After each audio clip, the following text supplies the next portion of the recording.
Hello guys, welcome back on the lecture series of microeconomics. Okay, so we were discussing the unit 4, which is the cost and revenue, and this is the part 4 of the unit 4. Okay, and in this part 4 we are covering these three main topics. The first is the producer equilibrium. Okay, and the second is the condition to the producer equilibrium. What are the conditions which need to be fulfilled, okay, to attain the situation of producer equilibrium, and third is the approaches to the equilibrium. Okay, so क्या क्या approaches होती हैं वो भी हम इसमें discuss करेंगे. So let's start with the first topic, which is the producer equilibrium. तो देखो, हमने इक्विलिब्रियम का जो पार्ट है वो पहले ही डिस्कस कर चुके हैं. ओके, ये वर्ड हम पहले ही सुन चुके हैं जब हम कंज्यूमर थ्योरी पढ़ रहे थे, जिसमें हमने कंज्यूमर इक्विलिब्रियम के बारे में डिस्कस किया था. तो ये वर्ड जो है वहाँ भी इक्विलिब्रियम ही था, यहाँ पर भी इक्विलिब्रियम ही है. अब इक्विलिब्रियम का मतलब क्या होता है? इक्विलिब्रियम का मतलब होता है एक ऐसी पोजीशन या ऐसी सिचुएशन जहाँ पर इकोनॉमिक एजेंट जो है वो रहना पसंद करते हैं. ओके, या फिर बोल सकते हो कि वो डेविएट नहीं करना चाहते उस सिचुएशन से, वो चेंज नहीं करना चाहते अपना डिसीजंस. ओके, वो सिचुएशन जो है उनके लिए बेस्ट है.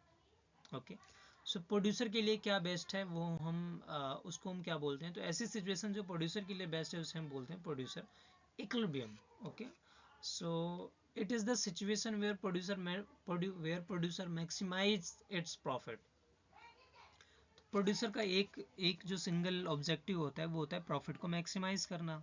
ओके, और जब प्रॉफिट सबसे ज़्यादा मैक्सिमम होगा किसी लेवल ऑफ प्रोडक्शन पे, तो वो फेज़ क्या कहलाएगा? वो फेज ऐसा फेज होगा जहाँ पर प्रोड्यूसर वहाँ से मूव नहीं करना चाहता. ओके, ना तो उससे कम प्रोड्यूस करना चाहता है, ना तो उससे ज़्यादा प्रोड्यूस करना चाहता है. तो वो सिचुएशन में वो रहना चाहता है, वो पॉइंट में रहना चाहता है. तो उस पॉइंट को क्या बोलेंगे? इक्विलिब्रियम बोलेंगे. ओके, तो जहाँ ऐसा सिचुएशन जहाँ पर प्रोड्यूसर अपने प्रॉफिट को मैक्सिमाइज करता है उसे हम क्या बोलते हैं? प्रोड्यूसर इक्विलिब्रियम बोलते हैं. ओके, और हमें पता है कि प्रॉफिट जो है वो कैसे फाइंड आउट किया जाता है.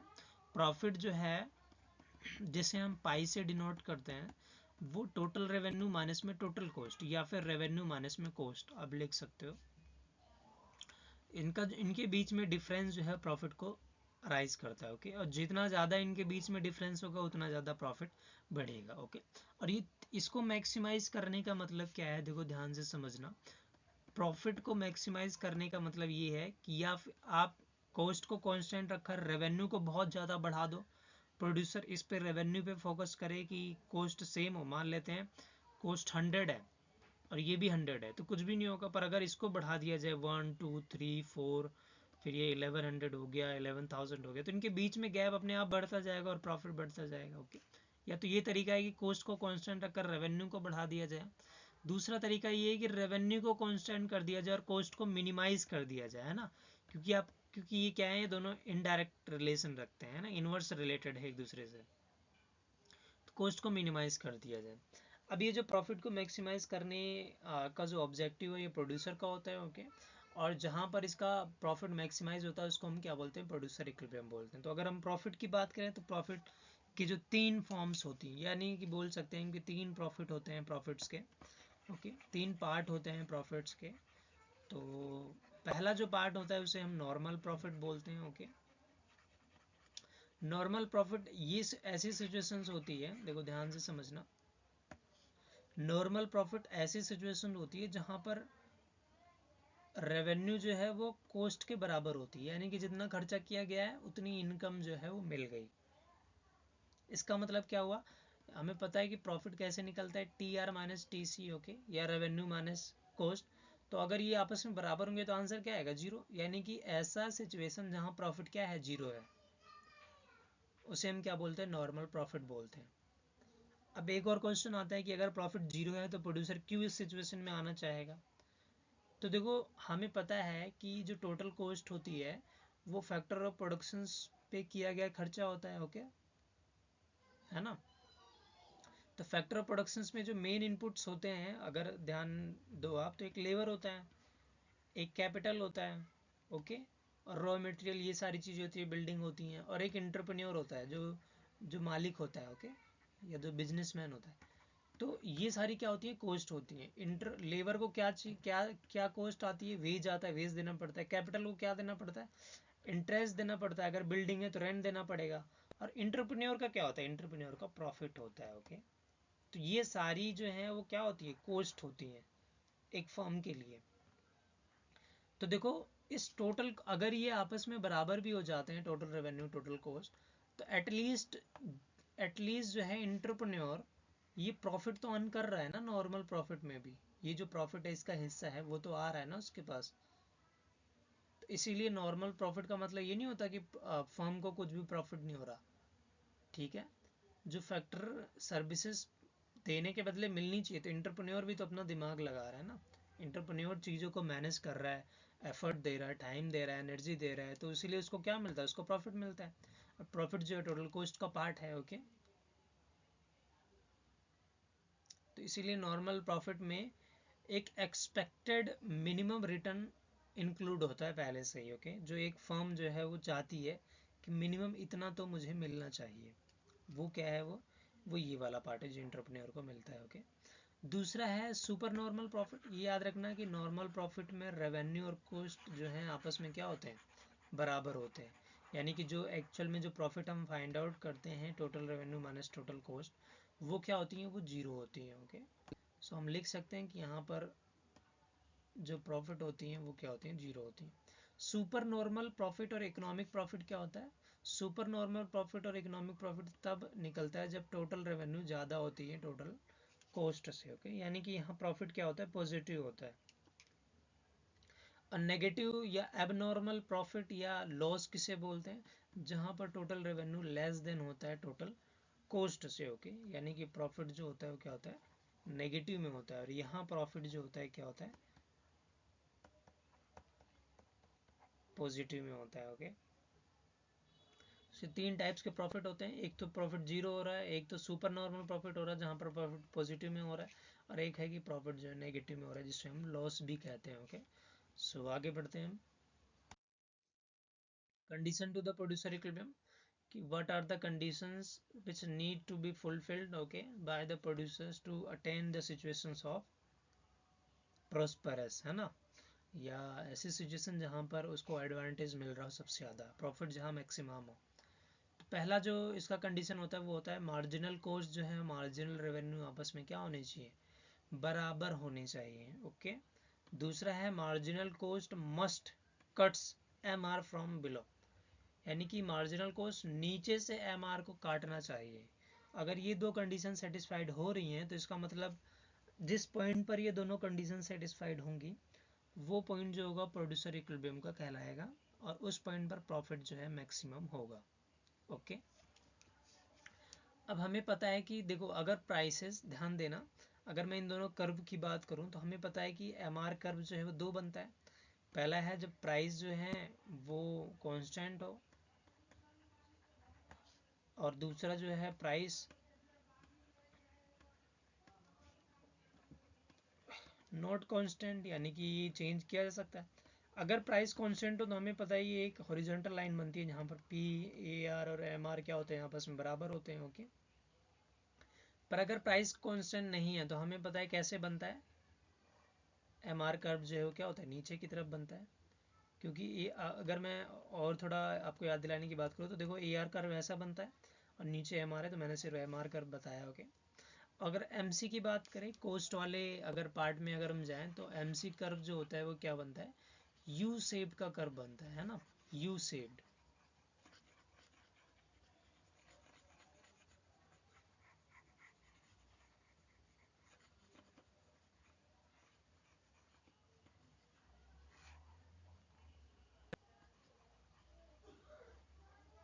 ओके, यू शेप का बनता है, तो एम सी कर्व जो होगा वो कैसा बनेगा, वो ऐसा बनेगा, है ना, यू शेप्ड का, ये एम सी कर्व ऐसे बनता है।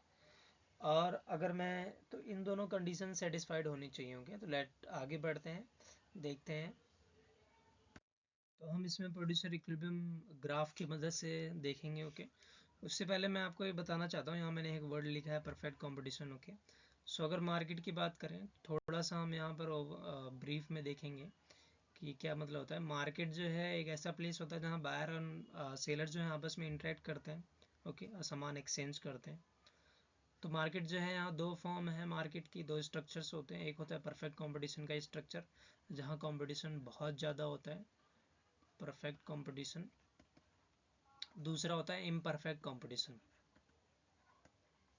इम्परफेक्ट कंपटीशन जिसमें बहुत सारे मार्केट स्ट्रक्चर होते हैं, जैसे मोनोपोली हो गया। ये हम आगे टाइप फॉर्म जब मार्केट के बारे में पढ़ेंगे तब इसे हम डिटेल में डिस्कस करेंगे। ओके, दूसरा है मोनोपोलिस्टिक कंपटीशन, तीसरा है ओलिगोपोली। ओके, तो ऐसे तीन होते हैं और एक होता है ये परफेक्ट कंपटीशन का। ओके, जिसको अलग परफेक्ट कंपटीशन और इम्परफेक्ट कंपटीशन डिवाइड किया गया है। ये हमेशा याद रखना कि परफेक्ट कंपटीशन में प्राइसेस जो हैं वो सेम होते हैं या कांस्टेंट होते हैं, और इसमें कांस्टेंट नहीं होते हैं। ओके, सो अगर परफेक्ट कंपटीशन की बात की जाए तो इसका मतलब प्राइसेस क्या होंगे, यहाँ कांस्टेंट होंगे। सो हम बात कर रहे हैं प्रोड्यूसर इक्विलिब्रियम की अंडर परफेक्ट कंपटीशन, यानी कि जहाँ पर प्राइसेस क्या होंगे, कांस्टेंट होंगे। ओके, अभी कंफ्यूज नहीं होना है परफेक्ट कंपटीशन से, आगे हम इसे डिटेल में डिस्कस करेंगे तो वहाँ जाके क्लियर हो जाएगा। ओके, सो देखो हमें पता है कि दो कंडीशंस होती हैं प्रोड्यूसर इक्विलिब्रियम की, एक एमआर जो है वो एमसी के बराबर होना चाहिए, दूसरा है MC cuts, MC should cuts और must cuts from the MR, sorry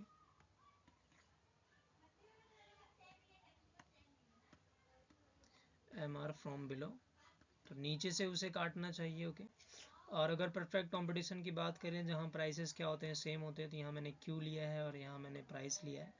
तो एम आर और ए आर और पी जो कर्व होता है वो बराबर होता है। ओके, अगर पी बराबर होगा तो ये सब भी बराबर होंगे, हमने पहले ही टेबलर फॉर्म में डिस्कस कर लिया है।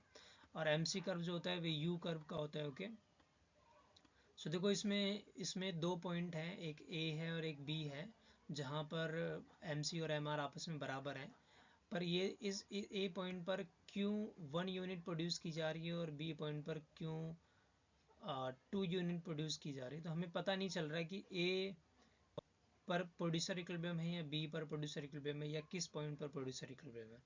तो हम कंडीशन देखेंगे, कंडीशन क्या कहती है कि एम आर और एम सी बराबर होनी चाहिए, तो ए और बी पर दोनों पर बराबर है, पर अभी भी हम डिसाइड नहीं कर सकते कि ए पॉइंट प्रोड्यूसर इक्विलिब्रियम है या बी पॉइंट है या कोई और है। तो दूसरी कंडीशन देखेंगे जो हेल्प करेगा और फाइनलाइज करने की कोशिश करेगा। दूसरी कंडीशन कहती है कि मार्जिनल कॉस्ट जो है cuts M R from below, नीचे से marginal cost M R curve को काटना चाहिए। तो देखो ए पॉइंट पर मार्जिनल कॉस्ट ऊपर से काट रहा है और बी पॉइंट पर देखो ये नीचे से काट रहा है, तो बी पॉइंट ही ऐसा पॉइंट है जहाँ पर दोनों कंडीशन सेटिस्फाइड हो रही हैं और प्रोड्यूसर इक्विलिब्रियम पॉइंट पर है। ओके, अब बी पॉइंट पर कितना प्रोडक्शन किया जा रहा है, Q2 प्रोडक्शन किया जा रहा है। तो ये जो Q2 प्रोडक्शन आउटपुट लेवल है, ये ऐसा आउटपुट लेवल है जो प्रोड्यूसर को प्रॉफिट मैक्सिमम करके दे रहा है। ओके, तो बी पॉइंट पर प्रॉफिट मैक्सिमाइजेशन की सिचुएशन है।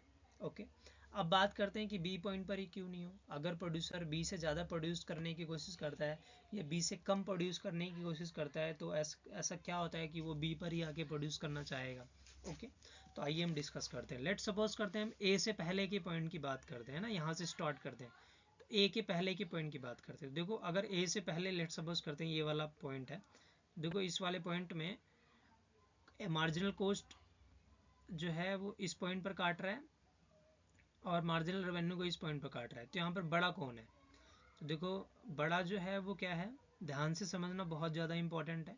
तो यहाँ देखो अगर Q1 और 0 के बीच में अगर प्रोडक्शन किया जाए तो हर एक लेवल पर MC जो होगा वो ग्रेटर देन होगा MR के, यानी कि कॉस्ट जो होगी एडिशनल यूनिट प्रोड्यूस करने की वो रेवेन्यू से ज़्यादा होगी। तो ऐसे केसेस में जब कॉस्ट ज़्यादा होती है, खर्चा ज़्यादा है, इनकम कम है, तो इसको हम क्या बोलते हैं, नेगेटिव प्रॉफिट बोलते हैं, यानी कि हम इसे लॉस बोलते हैं। तो फर्म यहाँ लॉस इनकर कर रही है अगर वो 0 से Q1 के बीच में प्रोडक्शन चूज करती है। तो Q1 प्रोडक्शन चूज करती है तो MC और MR क्या है, आपस में बराबर है।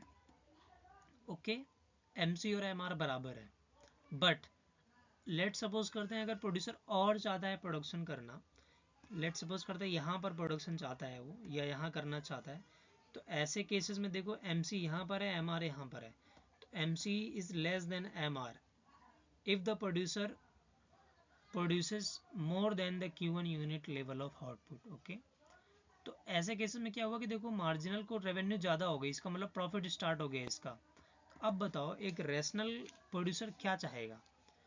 अगर उसका लॉस हो रहा है तो प्रोडक्शन बंद नहीं करेगा, क्योंकि स्टार्टिंग फेज है उसका, है ना, अभी वो प्रोडक्शन स्टार्ट किया है, तो शॉर्ट टर्म में तो उसे फिक्स्ड कॉस्ट तो उठानी ही पड़ती है।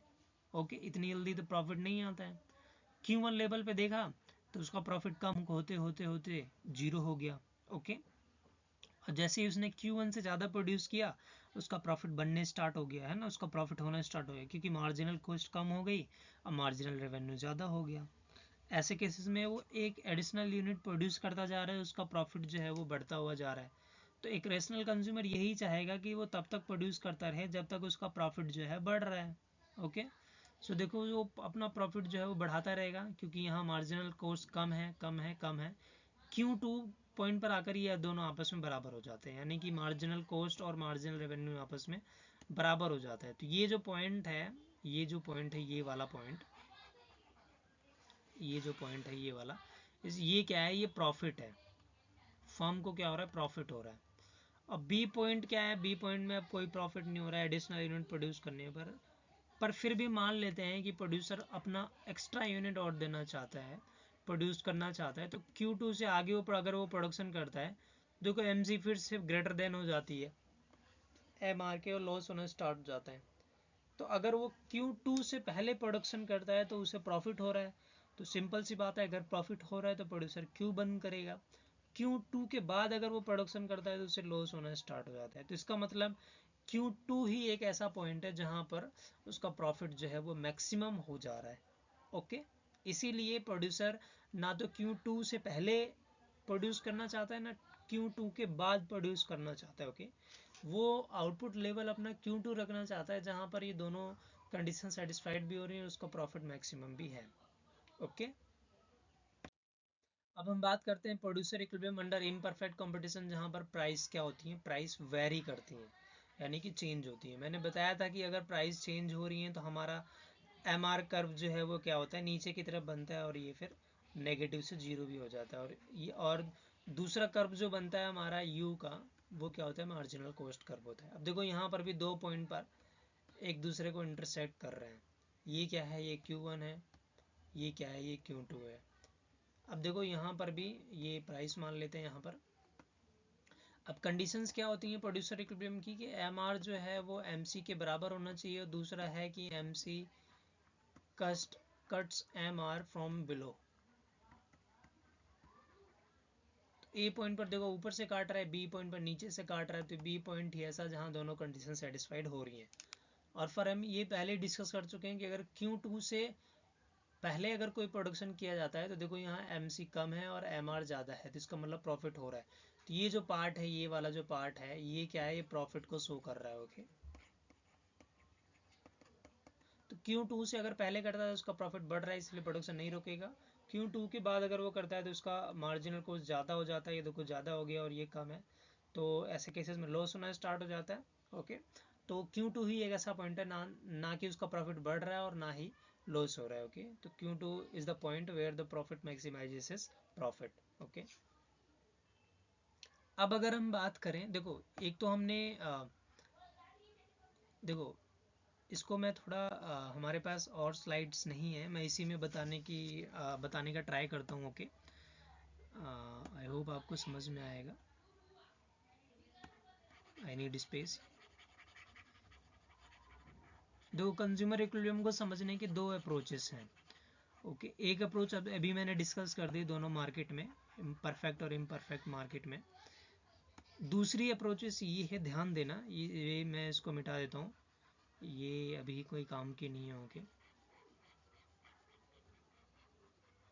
ओके, सो देखो दो अप्रोचेस हैं, तो दो अप्रोचेस हैं, अप्रोचेस टू प्रोड्यूसर इक्विलिब्रियम, है ना, PE मैंने डिनोट कर दिया। एक है मार्जिनल अप्रोच, एक है total approach. Okay, marginal approach में हमने MR और MC यानी कि दोनों हमने मार्जिनल कॉस्ट और मार्जिनल रेवेन्यू को डिस्कस किया, और फिर हमने देखा कि अंडर परफेक्ट कंपटीशन और इम्परफेक्ट कंपटीशन में इक्विलिब्रियम कहाँ पर अटेन होता है, और उसकी कंडीशन हमने डिस्कस की। ओके, टोटल अप्रोच में क्या होगा कि हम टीआर और टीसी की मदद से हम देखेंगे कि प्रॉफिट मैक्सिमम कहाँ हो रहा है। ओके, तो इसे भी डिस्कस कर लेते हैं। हमने मार्जिनल अप्रोच डिस्कस कर ली, मार्जिनल रेवेन्यू और मार्जिनल कॉस्ट का कर्व जो है हमने बना लिया और देख लिया कि इक्विलिब्रियम कहाँ हो रहा है। तो एक बार जल्दी से हम ये भी डिस्कस कर लेते हैं, ठीक है, ज़्यादा बड़ा नहीं है। तो हम पहले परफेक्ट कंपटीशन की बात करेंगे। हमें पता है परफेक्ट कंपटीशन में जो प्राइस होता है, तो परफेक्ट कंपटीशन की बात करेंगे पहले। ओके, सो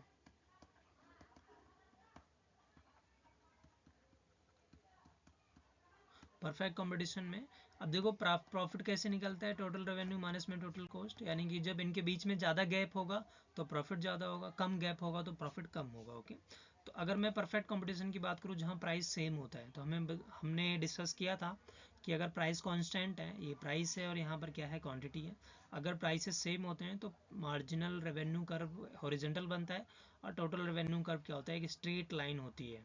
ओके, और अगर आपको याद हो जो टीसी कर्व होता है वो यहाँ से स्टार्ट होता है। ओके, और फिर कैसा बनता है, ऐसे ऊपर की तरफ वो जाता है। ओके,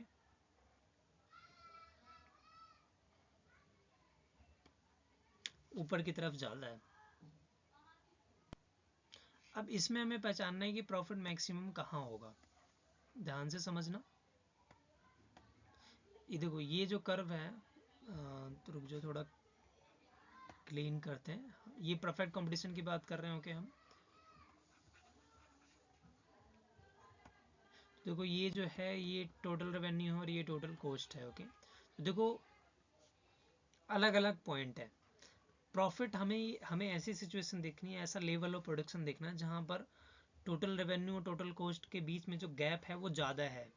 ओके, यानी कि अब देखो प्रॉफिट कब होता है, जब टोटल रेवेन्यू ग्रेटर देन होता है टोटल सी से। ओके, अगर मैं इस एरिया की बात करूँ, ध्यान से देखना, अगर मैं इस एरिया की बात करूँ यहाँ पर इस पॉइंट से पहले की, इस वाले एरिया की, तो ऐसी इसमें क्या हो रहा है, इसमें ध्यान से समझना, इसमें क्या हो रहा है, इसमें कोई भी अगर प्रोडक्शन लेवल आप प्रोड्यूस कर रहे हो तो देखो यहाँ पर टोटल कॉस्ट जो है वो ग्रेटर देन है टोटल रेवेन्यू से, तो खर्चा ज़्यादा है इनकम से, तो लॉस हो रहा है। यानी कि अगर मैं Q1 से पहले अगर मैं कोई भी प्रोडक्शन करता हूँ तो टोटल कॉस्ट ज़्यादा है टोटल रेवेन्यू से, तो मुझे लॉस होगा। तो ये वाला जो एरिया है, ये वाला जो डायग्राम है, ये मुझे क्या बता रहा है, ये जो मुझे लॉस बता रहा है। ओके, ये जो पूरा एरिया है मुझे लॉस बता रहा है।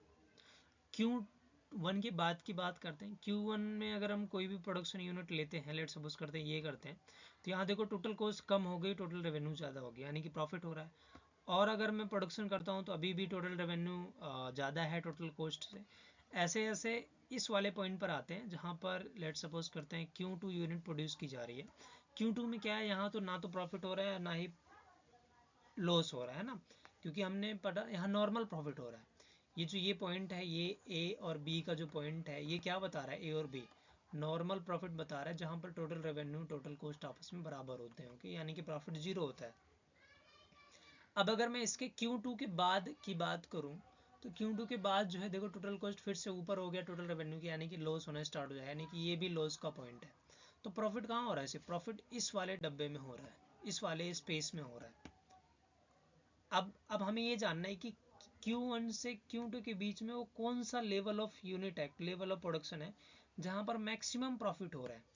तो हमें पता है कि जितना ज़्यादा गैप होगा TR और TC के बीच में, वहीं पर प्रॉफिट जो होगा वो मैक्सिमम होगा। ओके, प्रॉफिट क्या होगा, मैक्सिमम होगा।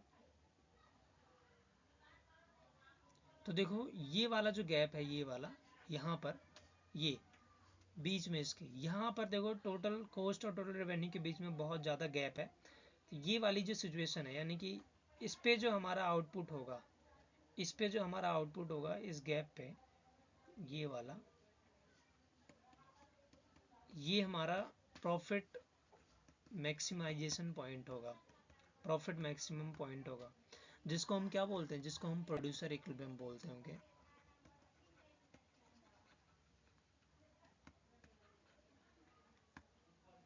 आई होप आपको समझ में आया हो।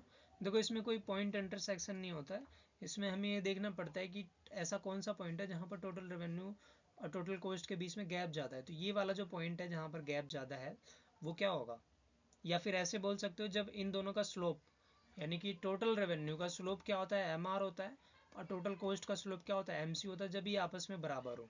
तो देखो अगर मैं TC की बात करूँ तो इसका स्लोप देखो ये रहा और इसका स्लोप ये रहा, तो देखो आपस में बराबर है, ये पैरेलल है ना, बराबर है। तो ये MR है और ये क्या MC है। तो हमें पता है पहली कंडीशन यही होती है कि MR और MC बराबर हो। ओके, तो ये जो पॉइंट है वो क्या हो रहा है, ये एक ऐसा पॉइंट है जहाँ पर गैप बराबर है, यानी कि प्रॉफिट मैक्सिमाइज हो रहा है। ओके, या आप बोल सकते हो कि इनका स्लोप जो है आपस में बराबर है। अगर मैं परफेक्ट कंपटीशन को हटाकर इम्परफेक्ट कंपटीशन में देखूं टोटल अप्रोच से, तो कैसा दिखेगा एक बार उसे भी देख लेते हैं और फिर हम लेक्चर को ख़त्म करते हैं। ओके,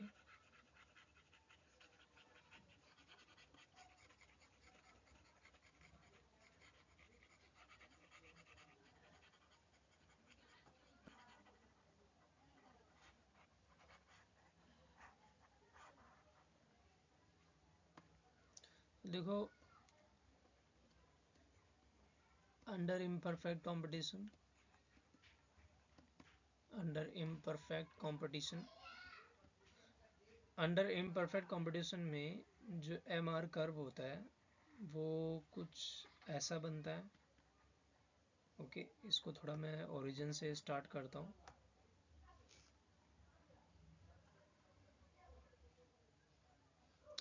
और जो हमारा टी आर कर्व बनता है वो कुछ ऐसा बनता है। ओके, सॉरी, ग्राफ थोड़ा,